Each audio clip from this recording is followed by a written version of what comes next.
Hi everyone, good evening. We welcome you to another webinar series by Tax Mantra Global. Today, we would discuss about finalization of books of accounts, keeping in view the effects of COVID-19. So basically, what are the factors, what are the things which you should keep in mind while finalization the books of accounts, We would discuss. your books of accounts. So I've got Kausal from my team, and I've also got Harmeet from my team. They would help me today to conduct this webinar. So we will start with Kausal. So the idea behind this webinar was that there are a lot of uh, adjustments and there are lot of compliances which are required when you finalize books of accounts, more so in the current situation. So we have taken and we have kept those things in mind so that you are at advantage at a later time when you keep these things in mind. So I'm handing over to Kausal. Kausal, you can start the webinar. Hi. Hello all, good evening. The topic for the day is finalization of books of accounts, keeping in view the effects of COVID-19. So basically, our this webinar is divided into three parts. First, we will quickly go through the statutory lookup. Next, we will go through the profit and loss adjustments, and third is the balance sheet items. In this, we will deal what are the things which should be kept in mind while finalizing the books of accounts from the statutory point of view, the adjustments in the profit and loss account, and the financial statements adjustment, that is the balance sheet items. So moving forward, we will continue with first of the statutory compliances. So in this, the first item is So direct. Kausal, Yeah. you can speak little slowly. I mean, Okay. Yeah, don't hurry sure. up. Yeah, No, yeah. no, definitely. Yeah. So the first thing is the direct tax compliances. So in direct tax compliances, we have to basically go through the 26 AS reconciliations, and the second is the TDS reconciliation. So in 26 AS reconciliation, first we have to check, we have to request all our vendors to provide us the copy of the 26 AS certificate, the TDS certificate, Form 16A. And the second thing in this is to book the FD interest. If there is any kind of fixed deposits from the companies or from the LLP's point of view, we have to make sure that we have booked all those interest regarding the fixed deposits, and also whatever TDS has been deducted on those fixed deposits. We have to make sure that we have incorporated this in the books of accounts. The third is the one major challenge that companies face also in this COVID situation. As per some recent notifications, the government has released huge refunds for the income taxes and GST refunds. So we have to make sure if we have received any refunds of the earlier years, we have to segregate it in the principal component as well as the interest component. And the fourth part is preparing the reconciliation statement. In reconciliation statement, we have to make sure what is the TDS deducted by the vendor, which we have booked in our books of accounts, and what is the TDS as showing as per 26 years. This is the first part we have to take up. Now moving forward, the second thing is the TDS reconciliation. In So, the Kausal, just 1 second. So basically, this is for the benefit of everyone who doesn't know what is 26 AS. So 26 AS is basically a statement of tax deducted. So all the taxes which is deducted on a particular PAN number, there is a report which is generated from the income tax department. It is called 26 AS. So you can log into the income tax department. Many of the banks are allowing this, wherein you can log into your internet banking and you can download your 26 AS. So 26 AS will reflect the tax which is deducted on your income by your clients while making payment to you during the year. Yeah, Kausal, now you can continue. So this is the first thing we have to reconcile with the 26 years. The second thing is TDS reconciliation. So in this, what we go to do is whatever the TDS we have deducted from our parties or for our employees, we have to make sure that we have deducted the right TDS, and also we have to make sure that we issued the Form 16 and Form 16A to the respective parties and vendors. So in this, first we have to while finalizing the books of accounts, first we have to make sure that we have to prepare the list on what are the expenses on which the TDS needs to be deducted. And after going through that, we have to check whether we have deducted the TDS as per the applicable rates. And if yes, we have deducted the TDS as per the applicable rates, so we have to make sure that we have issued the Form 16 to our parties. So this is all we need to do in the TDS reconciliation. Also, TDS reconciliation covers one very important aspect, that is the TDS on employees' salaries. So we have, while finalizing the books of accounts, we have to make sure that we have deducted the appropriate amount of TDS on the salaries paid to our employees, and also we have issued Form 16 to our employees before the due date to be remain compliant. Also, the one more thing which every company or LLP needs to do while finalizing the books of accounts, that we have to make sure that we go through our TDS CPC portal and see if there is any cases for notices for defaults or interest penalty notices. So if any kind of notices or penalties are appearing, we have to make sure that we pay them off, and if they are appearing due to some miscommunications or wrong filing of the TDS, we have to make sure that we revise our TDS returns. So this is all for the direct tax compliance point of view from the TDS part. Uh, so moving forward, we move to the second thing is the payroll compliances. For every company So, so, maintaining. so, Yes, sir. so, Kausal, just go to the prior slide once. So this is basically for 26 AS. 26 AS is for the TDS deducted by your customer, and TDS reconciliation is the TDS which you have deducted mostly for your vendors and employees, right? So this is the first part. So we have to do the TDS reconciliation. So that's the first part, right? Now Yeah, let's go to the second slide. yeah. So moving forward, the second slide is the payroll compliances. So as we all know, human resources most of one of the most important thing for every company. And regarding the payroll, it is something which every company needs to make sure that he is fully complied with the payroll, with all the rules and regulations such as PF, ESIC, PTAX, Form 16, TDS deduction, bonus, and all. So going through this one by one, first we will discuss with the PF ESIC. So in PFESIC, first we have to make sure that whatever rates are applicable to the company for deduction of the EPF and ESIC, the contribution has deducted on the actual rates as specified by the departments, and also the company has remitted all the contributions deducted from the employer point of view as well as from the employee point of view to the department, to the respective department. So first we have to prepare the this contribution. What is the contribution? Moving forward, second we have to check with our payroll sheet, the HR data. What are the things? What are the actual attendance, and what is the actual amount of PF which needs to be deducted, and whether the same has been deducted and not.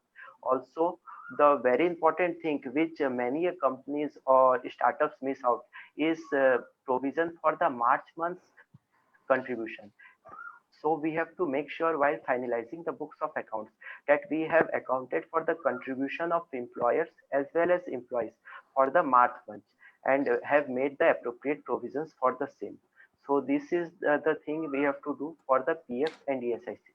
Moving forward, the second thing is the PTAX. We have to make sure that every company or the startup or the LLP has deducted as per the applicable rates whatever is the PTAX liability of their employees. And also, uh, we have to make sure in case of a company, if there is director, the TDS has PTAX has been deducted on the director's part too. The third one is the bonus. As per the provisions of the Income Tax Act, what the provision says, if any companies provide for the bonus or any companies announce for the bonuses in any year, so before filing of the return, the bonus should actually be paid to the employees. Otherwise, it will attract a disallowance under Section 43 of the Income Tax Act. So, So we so have to make Kausal, I have a question here. So you are basically saying that you cannot have an unpaid bonus as on 31st of March. No, we can have unpaid bonus. We can have provision for bonus as on 31st March. But while filing the return, we have to make sure that these bonuses have actually been paid to the employees. The IT Act or the Companies Act does not allows for the provision of the bonus, but also at the same time that says that at You are when you are finalizing the books of account, you are finalizing the book of account at that point of time. You should not have any liability in the balance sheet, right? Yes, basically, if we say generally bonus is declared in the month of November or like that. So basically, we have to make sure that whatever when we are finalizing the books of accounts, there is no liability. And if any kind of liability is outstanding, we have to make sure that at the time of finalizing, the company has paid all those liabilities, and we have proper challans and supportings to vouch that all those liabilities has been settled. Okay, okay. Okay, so moving forward, the last one is the TDS and the Form 16. As we have already mentioned in our previous slides, that while finalizing the books of accounts, the company needs to make sure that the company has deducted the appropriate amount of TDS on the employee's salaries. And the second thing, the company also needs to issue the Form 16 before the due date of Form 16, because in case any company does not issue the Form 16, there will be penalty clauses as specified in the Income Tax Act. So we have to make sure that the company has deducted the bonus TDS, and also the company has issued Form 16 to its employees. Okay, okay. So moving forward to the next slide. So if we see the impact of COVID in statutory liabilities such as TDS and PF, ESIC and PTAX, so as per the recent notifications by the portal, the department for the payment of TDS liability for the month of March had announced that there will be interest charged only at the rate of 0.75% per month instead of 1.5% per month if we pay the TDS liability for the month of March after April. So this is one of the main things that had come from the CBDT via a circular. The second thing is also the department has mentioned via the circular ordinance 2020 dated 31st of March 2020, that all the due dates and all the compliances from the income tax point of view has been extended to 30th of June. So with that circular, we can say that the due date for filing of the TDS returns has also been extended to 30th of June from 31st of May 2020. And the Okay, third okay. thing, So what you're saying that the normal due date to pay the TDS liability for the month of March is 30th of is April, but yeah, that is but and if you do not pay, then normally there was a payment, there was interest of 1.5% per per month. month. That has been reduced to 0.75%, but still there will 0.75. be interest. Yes, as per the lockdown situation, what the Mr. Narendra Modi has announced earlier. So these are the notifications only came till 31st of March, and as the lockdown too, we don't have any notifications from the income tax department if the government is going to extend these due dates or going to reduce the interest rates. So we are waiting for the same. Okay, okay. And also for the PF and ESIC payment, the last date is the 15th of April, but yesterday only on 15th of April, a circular came from the EPF department stating that the due date has been extended to 15th of May 2020. for the month of March.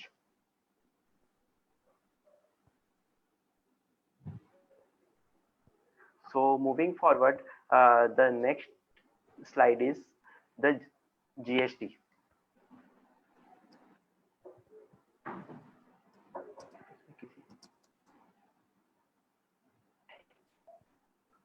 So the next thing is the GST. So what are the things we should kept in mind while finalizing the books of accounts from the GST point of view? So in this, first we have to make the reconciliations. The slide is been divided into two parts: the input and the output. So first we go through the input. So in input, we have to first make sure that we prepare a reconciliation summary. Reconciliation summary in inputs claimed as per the books of accounts. The second is input claims in GSTR 3B, and the third is inputs reflecting in GSTR 2A. So after making this reconciliation summary, we can able to finalize that whether the company has claimed excess inputs, or whether the company has claimed under claimed of inputs, or whether whatever inputs we are reflecting in our books of accounts, does it match with the portal or not. The second thing we look is for the in case of a company, the company needs to make sure that whatever the block credits the company has claimed uh, under section 17(5) of the act, the company has reversed all those inputs before finalizing the books of accounts, or before or in the month of March when filing the March month statements of the GST. Also, we have to make sure in case the company is dealing under exempted supply as well as taxable supplies, so the company has make the reversal of the input claims in case of exempted supplies, as the same cannot be claimed with respect to Rule 42 of the GST. The second thing we have to look in the GST is the output reconciliation summary. In this, we need to prepare the reconciliation summary of output as per the books of accounts, output as we have shown in our GSTR 3B, and the output liability we have declared in our GSTR 1. So after making this summary, we will able to verify that company has taken all the output liability and has deposited all the output liability before filing the finalizing the books of accounts. Also, certain things which needs to be take care of is the RCM provision. Right now, in case of any import of services, or in case of director remunerations, or in case of any payment to lawyers, RCM is applicable. Company needs to make sure that whatever is the RCM liability, the company has and paid those RCM liabilities while finalizing the books of accounts. So one more thing I would like to add up over here in the input GST part. Just a second, Kaushal. So the thing is that we have to make sure that the input which we are claiming in our GSTR 3B, that should not exceed 10% of whatever it is reflecting in the GSTR 2A. So this notification came up few days back, and government has said that you cannot claim input more than 10% of what is reflected in GSTR 2A. So we have to be very careful about while we are doing the input reconciliation. Yes, you mentioned a very good point, Harmeet. But if we move forward and look for the what are the relaxations government has gave from the GST point of view due to this COVID situation. So in this, on the notification dated 31 by 2020, the 3rd April, the government has came up. The government has mentioned in the notification that ITC in the return period from February to August 2020 can be claimed as per the books of accounts. However, when we will file the September 2020 return, we have to make sure that the rule of 10% ITC is followed cumulatively, and adjustments under section 34 needs to be made in that month's filing of the return. So basically, if we go through this slide, these are some of the benefits given by the GST department via circular dated 3rd of April 2020, notification number 31 by 2020. So in this, the government has come up with the extension of the due date. So if we will going to file our GSTR returns within the due date mentioned, there will be no interest liability to the company and no late fees to the company. So in this, the government has divided under three categories: aggregate turnover less than 1.5 crore, aggregate turnover greater than 1.5 crore but less than 5 crores, and aggregate turnover exceeding 5 crores. So in the aggregate turnover which exceeds 5 crore, the rate of interest for the first 15 days shall be nil, and after that, if we will file, the reduced rate of 9% will be charged instead of 18%. So this is the some of the benefits given by the GST department for the impact of COVID-19.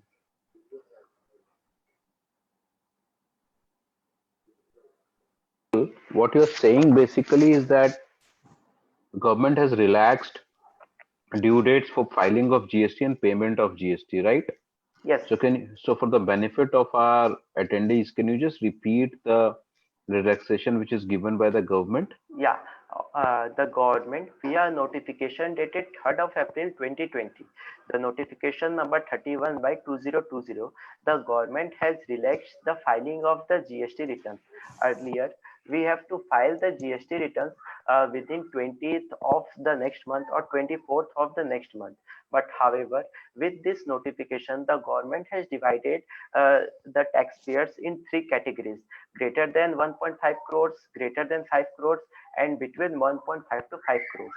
So in case any business entity having turnover exceeding 5 crores, so he will be charged interest at the rate of 9% if he file his return after 15 days from the due date. And but however, the government has also clarified that if he file his return by 24th day of June 2020, there will be no late fees charged on the filing of the GSTR return. The interest will continue to be charged, but however, there will be no late fees on the filing of the return.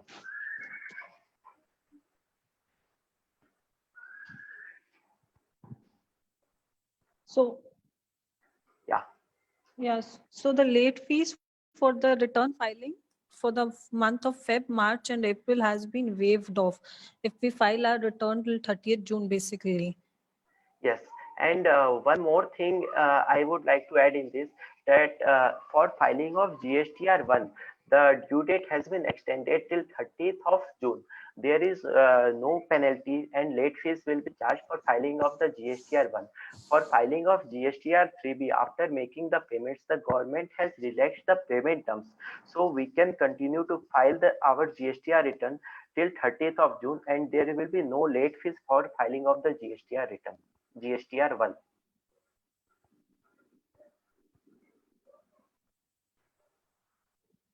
Yeah. So moving forward.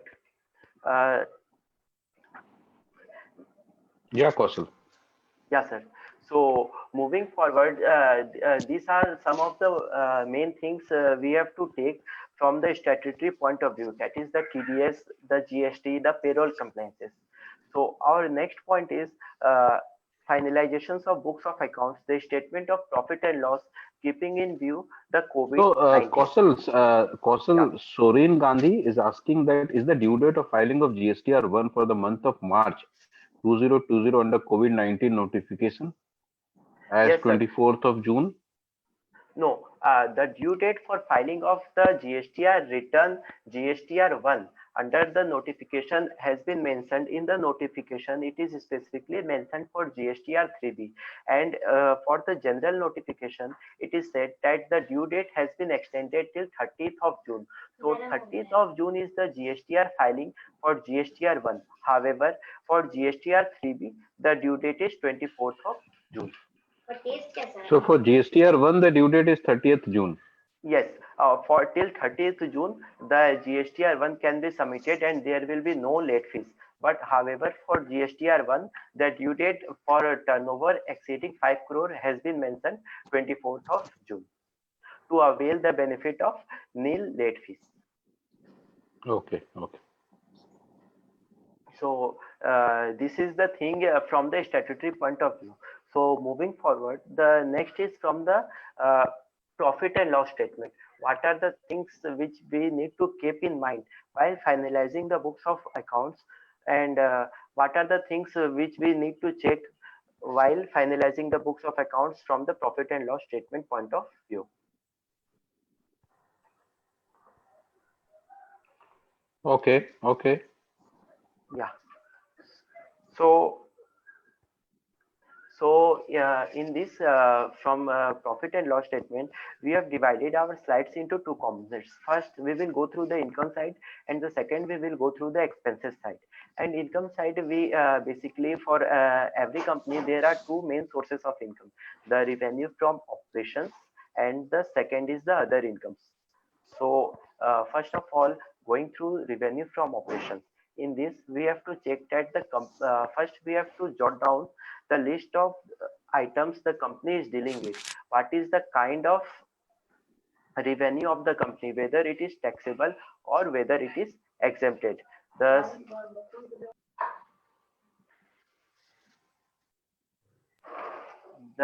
second is so after jotting down, we will able to finalize whether the company is dealing in taxable items, or the company is dealing in exempted items, or the company is dealing in both the items. Yeah. So once we prepare what is the nature of income of the company, then second thing, we have to make sure that we will prepare a reconciliation summary to note that all the items which are covered under the taxable head, taxable under the GST, the company has charged GST on all the items, and we have to cross check with our GST returns, so that in case any GST revenue is pending to be filed with the department, we can incorporate in the March month's return.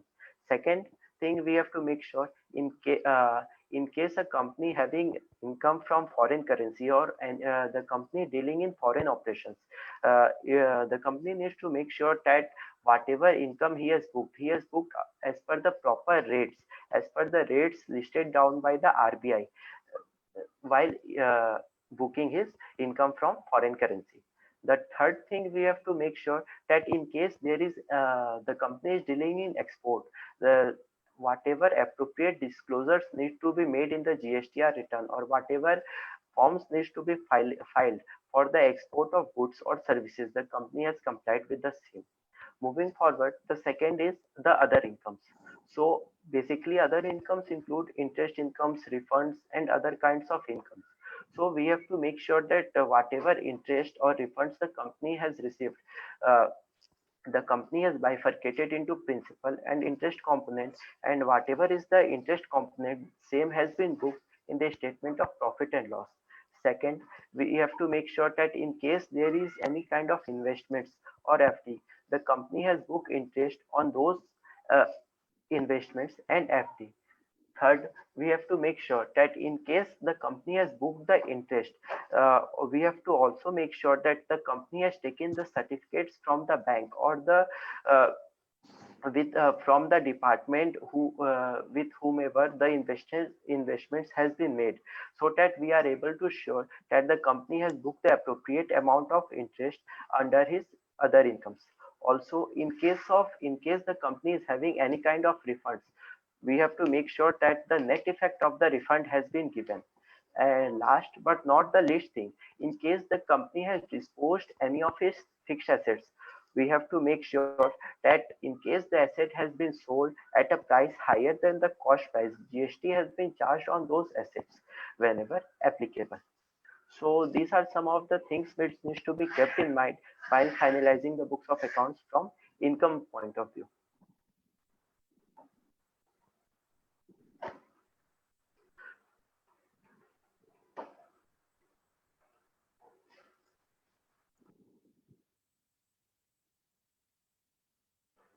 Next is from the expenses point of view. What are the things which needs to be kept in mind while finalizing the books of accounts? So basically, in expenses, we have grouped two things, the direct or the operating expenses, and the second is the fixed expenses.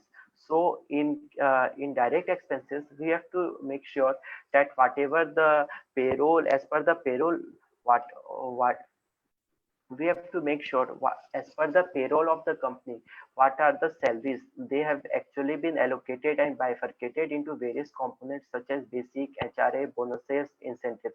Also, staff welfare and business promotion expenses has been properly segregated. And the third thing, in case the director is drawing multiple salaries from more than one companies, so that RCM compliance and the TDS, if he is withdrawing salary from the more than one company, TDS under section 194J has been deducted and the RCM compliance has been made. Also, we have to make sure while finalizing the books of accounts, proper valuation of closing stocks has been made.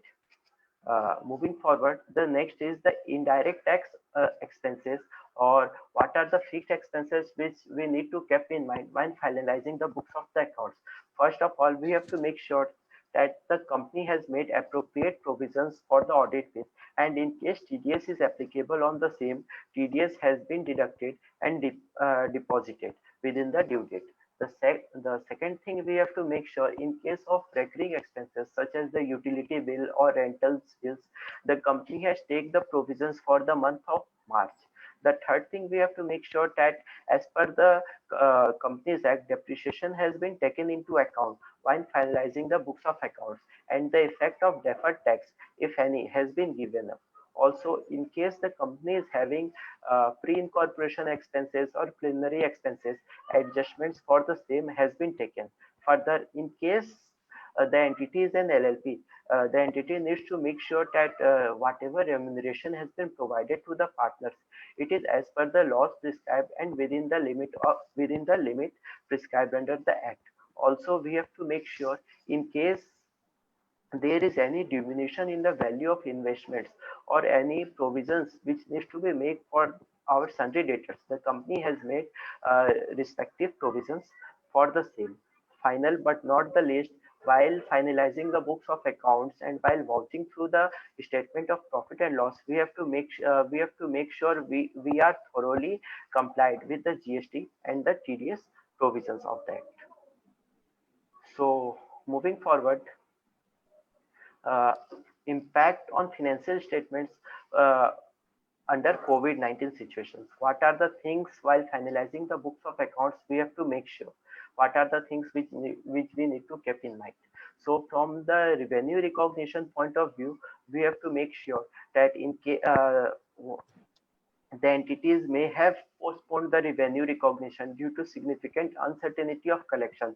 If there is any kind of situation, or if the entity has done so, we need to provide proper disclosures to our financial statements. Also, we have to make sure in case of our valuation of the inventories, if there is any changes in the valuation of inventories, or if there is permanent diminution in the valuation of inventories due to slow moving, we have given the effect of the same, and our inventories has been valued at lower of cost or net realizable value.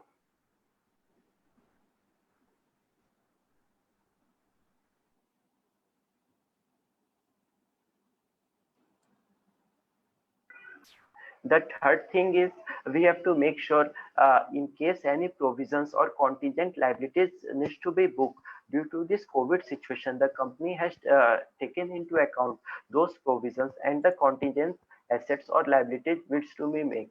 Also, we have to make sure in case any review for the compensation structure of our employees needs to be made. In case any review needs to be made, the company needs to make sure that all the reviews are made, and whatever adjustments needs to be made in the statement of profit and loss, the company has given those.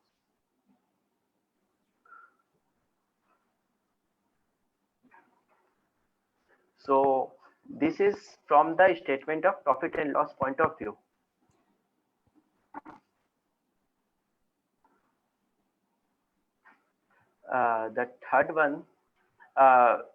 The third one which we need, which we will going to discuss is the balance sheet adjustments. What are the things which we need to which we need to take care from the balance sheet point of view. So taking forward the discussion, Harmeet, to you, Harmeet will let us all know what are the things which needs to be kept in mind while finalizing the books from the balance sheet point of view. Yeah, thank you, Kaushal. So now, as discussed, we will discuss about the balance from the balance sheet point of view. What all we need to keep in mind while finalizing the books of accounts. So first is the liabilities part. The first and foremost is the shareholders fund.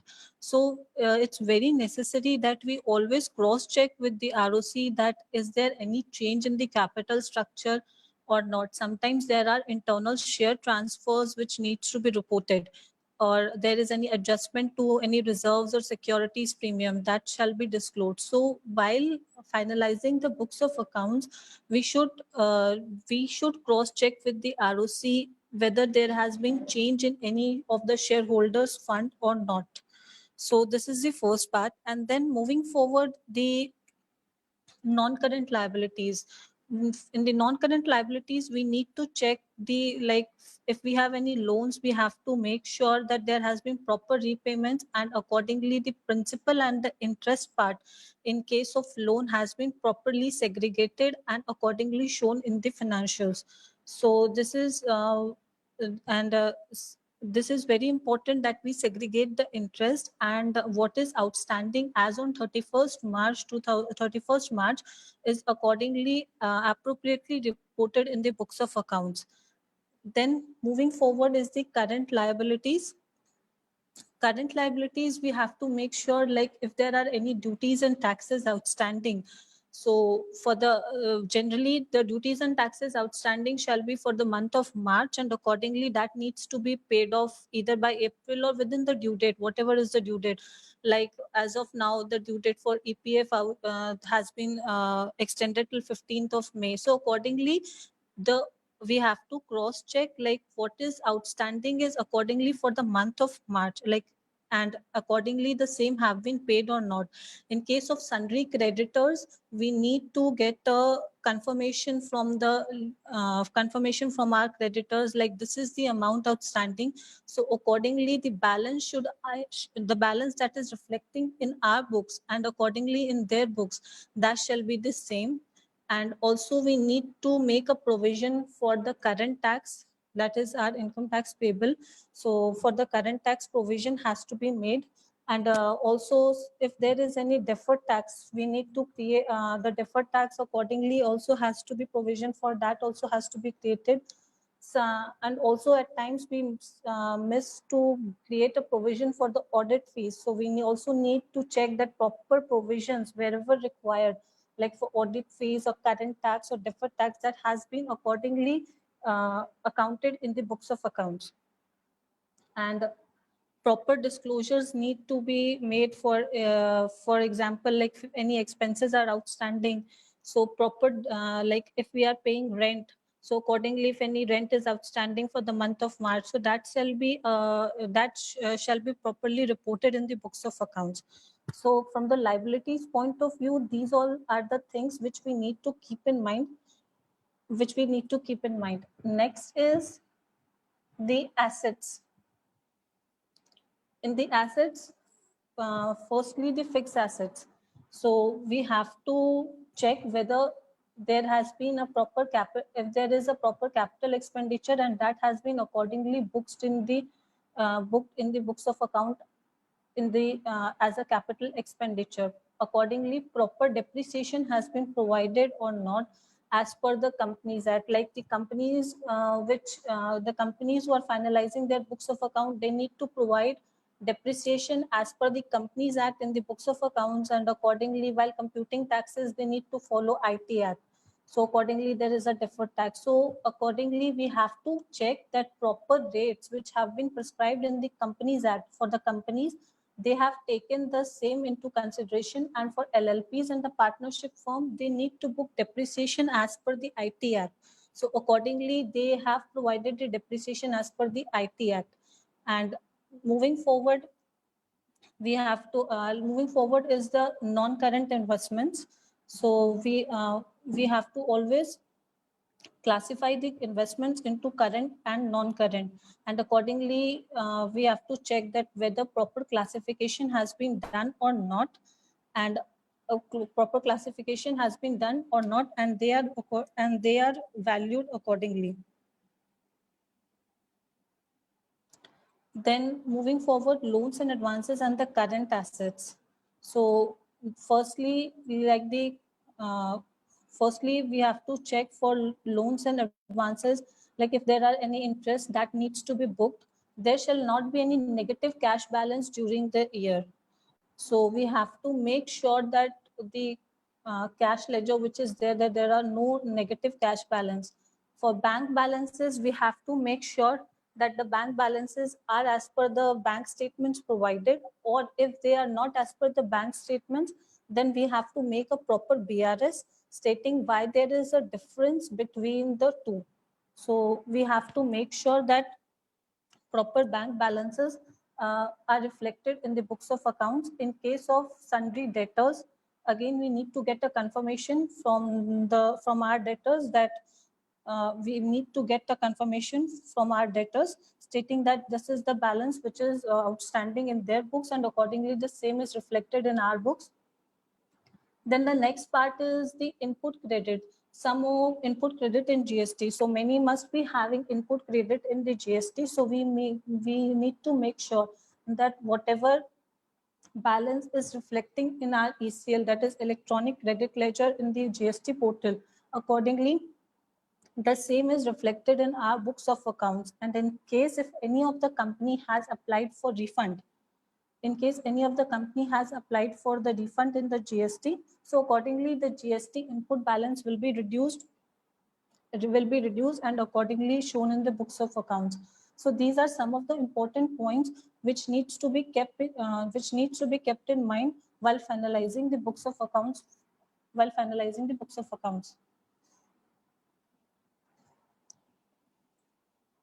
So now coming to the what are the impact of COVID-19 on the financial statements. So one thing which is very important is the going concern. So the management has to assess the impact of the COVID-19 and accordingly take the steps, like whether because going concern is one of the fundamental concept of the accounting, which states that any company has to prepare its books of accounts deeming that the same is a going concern. So this COVID-19 has had a very adverse impact on the business. So accordingly, they need to analyze the situation, making sure that the company is in future is a going concern, and accordingly prepare the financial statements. And they also have to report, they have to make proper disclosures, what has been the impact on their entity. So proper disclosures are also required. Next is the breach of debt covenant. So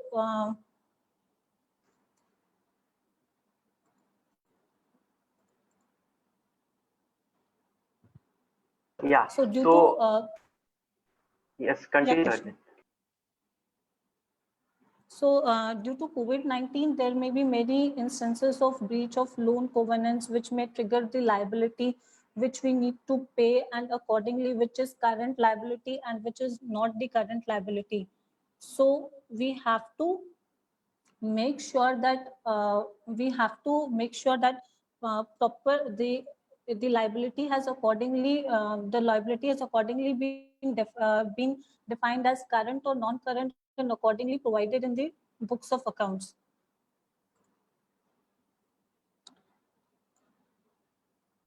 Then moving forward, assets and investments. So due to COVID-19, there must be many assets which are not utilized for a period of time. So we have Harmeet, to, Harmeet, we have a query from Soren. Uh, the query is that generally we sell scraps wastage just before the year end, but due to sudden lockdown, we could not do that. So, do we need to make any disclosure for revenue recognition under COVID-19 for this issue?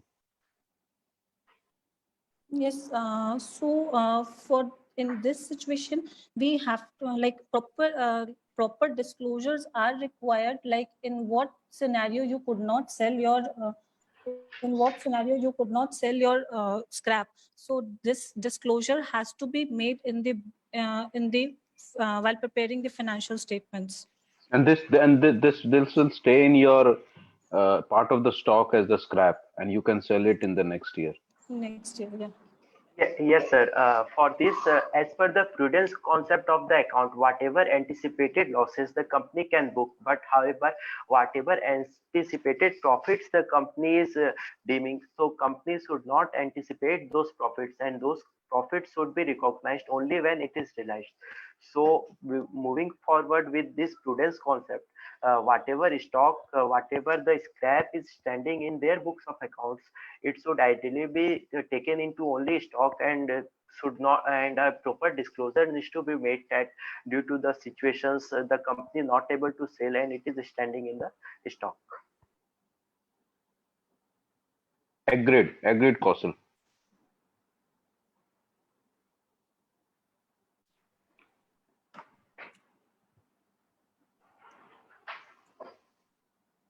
Yeah, Harmeet, you can continue. Yeah. So for the assets and the investments part, uh, we have to make sure that the assets have been utilized, or if they are not utilized, and accordingly because depreciation has to be provided on the assets as per the Companies Act for the full year. So accordingly, and some of the assets might not be utilized for a period of time due to this COVID-19 situation. So all these small things which we have to keep in mind while finalizing the books of accounts. And accordingly, next in accounting, like for investments, we have to accordingly consider we have to make proper provisions, like if there are decline in the value of the investment, then we have to make a proper provision for the same in the books of accounts. Next is the post balance sheet event. So every entity has to disclose what all measures they have taken, measures they have taken in this uncertainty, and accordingly in measuring their various assets and liabilities. So they have to disclose the overall impact and how they have dealt with such impact in the case of COVID-19. So this disclosures have to be, since it occurred after 31st December 2019. So every company, while preparing the financials for this 1920, they have to keep in mind how their entity has been affected with this, and accordingly they need to report in the while preparing the financial statements. So moving forward, Kaushal, you can take it up for the Yeah. overall impact. Yeah, so moving forward, what we have discussed is we have divided the slides in three parts. The first one is the statutory point of view. The second is adjustments in the statement of profit and loss. And third is what are the specific items which we need to keep in mind while finalizing our overall financial statements. That is the balance sheet part. So to conclude this, what are the overall impact on the COVID? The basically the overall impact, if we sum that there will be various financial losses, there will be breaches of bank guarantees, and there will be increase in the liabilities of the company. Also, some of the concerns might not appear as a going concern. So while finalizing the books of accounts, we have to make sure what is the foreseeability of the business, whether the business is viable, what we are seeing in our short term and long term. And in case if there is a major impact, we have to disclose this in our financial statements. The board needs to report all those changes which has impacted the company's finances due to this COVID.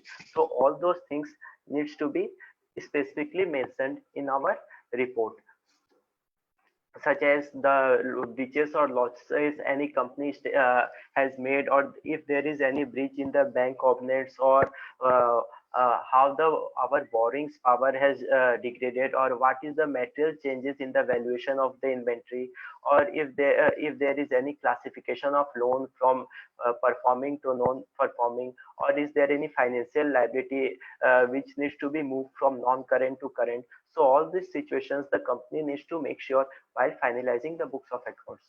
So these are basically the main points. Also, the two things which company needs to make sure, that in case due to this COVID situation, if there will be going to any imposition of penalty due to delay in supply of our goods from our vendors, or something like that, we have to make sure we have make appropriate provisions for the same, and we have also disclosed the same in our financial statements.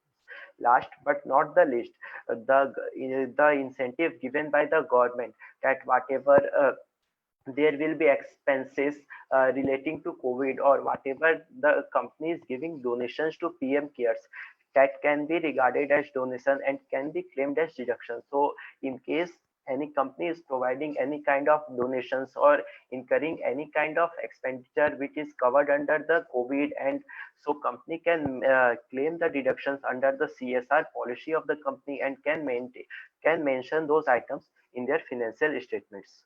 So these are all the overall things which needs to be kept in the mind. From the TDS point of view, the due dates has been extended, the payment terms has been deferred.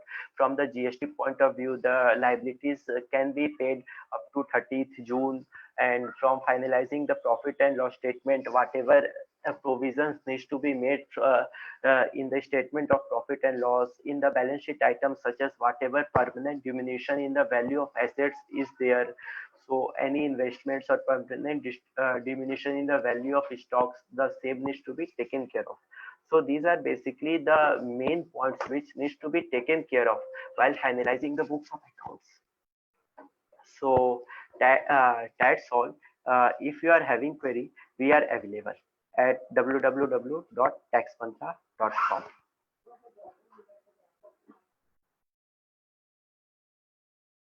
Thanks, Kausal. Thanks, Harmeet, for the wonderful presentation.